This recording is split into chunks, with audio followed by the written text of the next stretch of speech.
Et je ne vous parle pas des médecines autochtones, africaines, amérindiennes, etc., qui alors, c'est encore chacun voilà, fait des rêves différents, mais ça peut peut-être marcher quand même. Donc, voilà, on est dans un monde United Colors of Benetton, hein, on est dans un monde vraiment...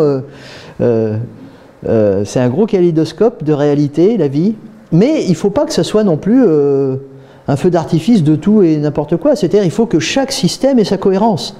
Donc en médecine chinoise, le diagnostic se pose d'une façon médecine chinoise, mais quand on fait un diagnostic, quand on pratique la médecine chinoise, ben, on ne donne pas des fleurs de bac, ou... parce qu'on l'a appris à part, mais c'est pas on ne va pas dire je fais de la médecine chinoise et je vous prescris de l'homéopathie ou des trucs, non, non, il faut rester cohérent.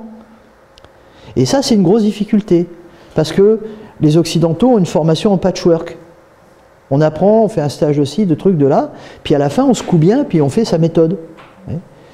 Mais c'est Paul Václavic, un psychiatre américain, Institut de Palo Alto, recherche sur l'hygiène mentale aux États-Unis, je ne sais pas si vous connaissez, c'est intéressant.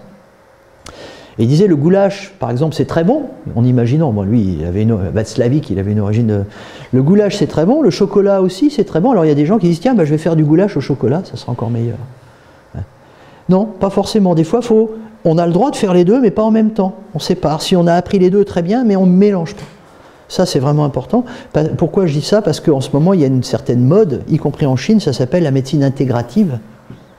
Hein, mais du coup, on va se retrouver, on va mettre du paracétamol dans une formule qui a 1000 ans pour la rendre plus efficace. Hein. Goulash au chocolat. Non, non, il vaut mieux séparer.